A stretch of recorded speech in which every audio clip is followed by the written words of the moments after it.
আমরা কাঁকড়াঝোড় থেকে এখন চলেছি ঝিলিমিলির দিকে। পুরো রাস্তাটাই এরকম, কোনো টুরিস্ট নেই। মোস্ট প্রবাবলি ইলেকশনের জন্য ফাঁকা যাচ্ছে। আহ, আমরা আগেও এই রাস্তায় এসেছি, তখন যথেষ্ট ভয় লেগেছিল। এখনো যে তা নয় তা নয়, কিন্তু ওই মানে খুবই ফাঁকা আর কি। কিন্তু এর একটা আলাদা আনন্দ আছে। রাস্তাগুলো দেখতে পাচ্ছেন, হালকা পাহাড়ি রাস্তার মতনই এরকম হালকা বাঁক, সাপের মতো এঁকে বেঁকে যাচ্ছে রাস্তাটা। আর পুরোটাই জঙ্গলের মধ্যে দিয়ে। আমাদের পশ্চিমবঙ্গের মধ্যে যে এত সুন্দর একটা প্রকৃতির জায়গা আছে, না দেখলে বিশ্বাস করা যায় না। দেখুন লেখা আছে এখানটায় ঘাটশিলা, আমঝর্ণা, কাঁকড়াঝোড়। কাঁকড়াঝোড়। কাঁকড়াঝোড়, যদিও আমরা কাঁকড়াঝোড় থেকেই আসছি, রাস্তাটা ওইটাই। আমরা যদি খুব ভুল না করি, এই রাস্তাটাই নাম হচ্ছে ছুরিমারা, আর একটু আগে গেলে পাবো চাকাডোবা। সব অদ্ভুত অদ্ভুত জায়গার নাম। হোক অদ্ভুত, কিন্তু এত সুন্দর নিস্তব্ধ প্রকৃতি। হ্যাঁ, এখানটা আপনি কোনো দোকান পাবেন না, আইসক্রিম পাবেন না, নেটওয়ার্ক পাবেন না, কিন্তু সেটা পাবেন সেটা হচ্ছে শান্তি।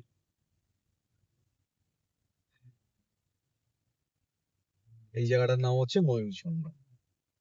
তো এখানটা লেখা আছে ময়ূরঝর্ণা, আমরা একবার জিজ্ঞাসা করে দেখবো।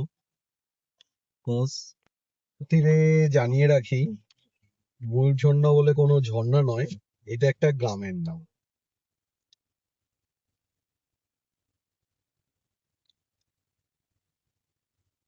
আচ্ছা, এইটা এখন মহুয়ার সময়, তো প্রচুর মহুয়া ফল পাওয়া যায়।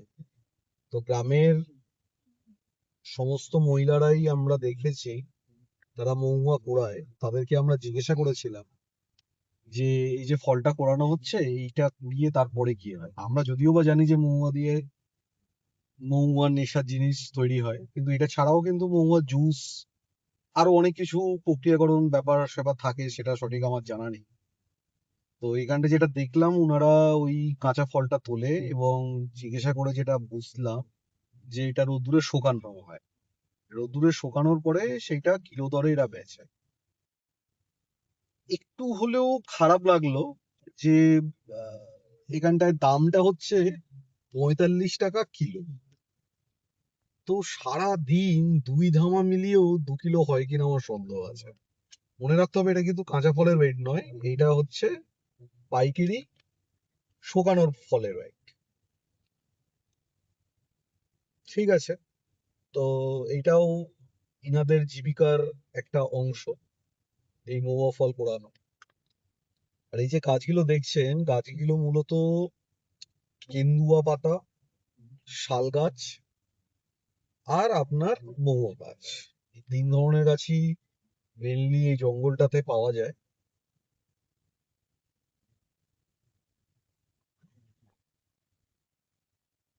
রাস্তাটা একটু খারাপ হয়েছে, এবং এই রাস্তাটাই মোস্ট প্রবাবলি পুরুলিয়ার দিকে যাওয়া যায়।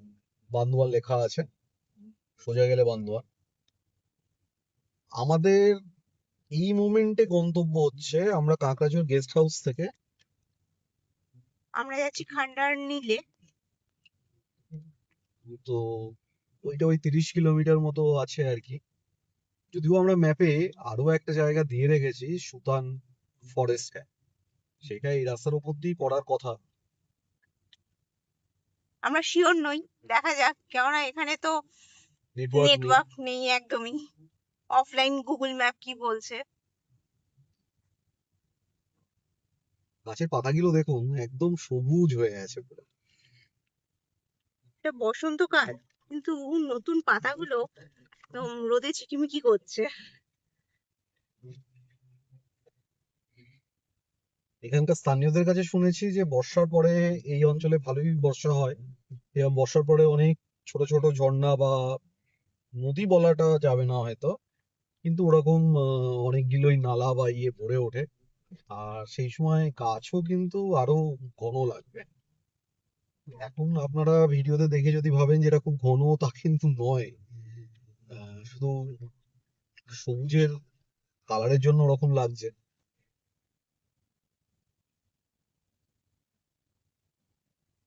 দেখাচ্ছে তো 5 মিনিটে পৌঁছে যাবে। এটা তো জাস্ট রাস্তা। আমাদের আগের ভিডিওতে যে নামটা বলেছিলাম লেকটার, একটু ভুল। লেকটার নাম হচ্ছে খাদা রানী লেক। গুগলেতে ইংরেজিতে এটা কি নাম হয়েছিল? খন্ডরানী লেক। খন্ডরানী লেক, কিন্তু অ্যাকচুয়ালি বাংলায় তার নাম হচ্ছে খাদা রানী লেক। নামটা হয়তো শুনতে একটু আলাদা হতেই পারে, কিন্তু এই তো সেই লাল মাটি। অলমোস্ট সানসেটের টাইমে আমরা চলে এসেছি।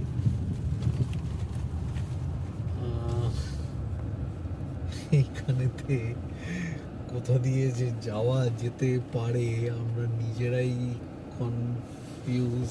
খাদা এই লেক ওখানটা লেখা আছে, গুগল ম্যাপে বলছে এ পাশ দিয়ে, কিন্তু এইটা যাচ্ছে এ পাশ দিয়ে। ওকে,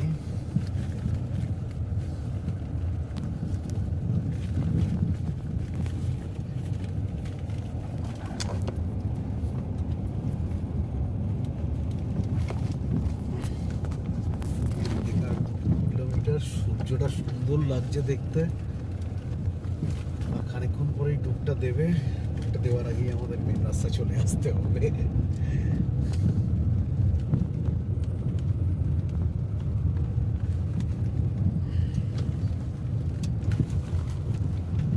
আচ্ছা, আমার মনে হয় ওই রাস্তাটা দিয়ে এলে এইটা দিয়ে আসতাম আর কি। হতে পারে ওইটা আর কি আমরা জোড়া লাগতো, এটা গ্রামের মধ্যে দিয়ে এই রাস্তা। গ্রামের মধ্যে বলে ওটা বন্ধ করে রাখা হয়েছে। এখন বিকেল 4:30 মতো বাজে। অদ্ভুত, চারপাশে কোনো লোকজন নেই, আবার অ্যাজ ইউজুয়াল চাষিরা তাদের মশা গরু নিয়ে বাড়ির দিকে রওনা দিচ্ছে। একজনকে দেখতে পেলাম। এখানে অদ্ভুতভাবে সমস্ত ফরেস্ট জায়গাতে লেখা আছে বিকেল 5টার পরে থাকবেন না। হয়তো আমরা একটু লেট। এর আগেও আমাদের পুরুলিয়াতে এরকম হয়েছিল আমাদের সাথে বেশ কয়েকবার। এখানটাও তাই।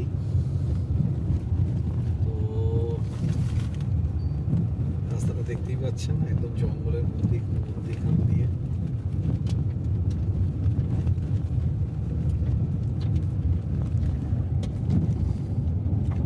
আমরা যখন হলংয়ে গেছিলাম, হলংয়েও মনে হয় এতটা ওইটার মধ্যেই থাকতো।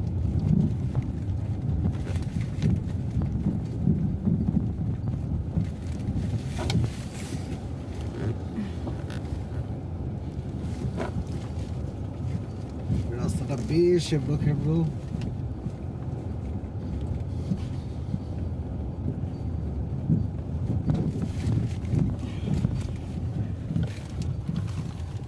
একটু ধরে চালাতে হচ্ছে।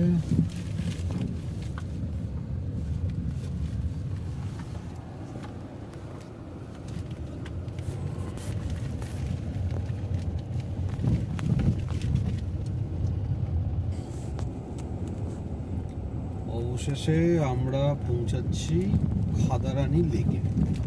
এখনো লেক দেখতে পাইনি, কিন্তু দূরে বেশ পাহাড়, সুন্দর গাছ দেখতে পাচ্ছি। এটা ফরেস্ট ডিপার্টমেন্টের আন্ডারে পড়ে। এই যে দেখা গেছে লেক। আহা, সত্যি অসাধারণ, সত্যি অসাধারণ। অসাধারণ বললেও অত্যুক্তি হয়। অবশেষে আমরা এলাম নতুন জায়গায়, খাদারানী লেক।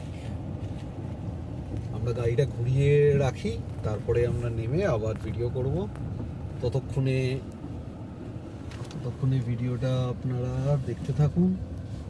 একদম নতুন জায়গা, মনে হয় ওপাশ দিয়েও গাড়ি আসা যায়।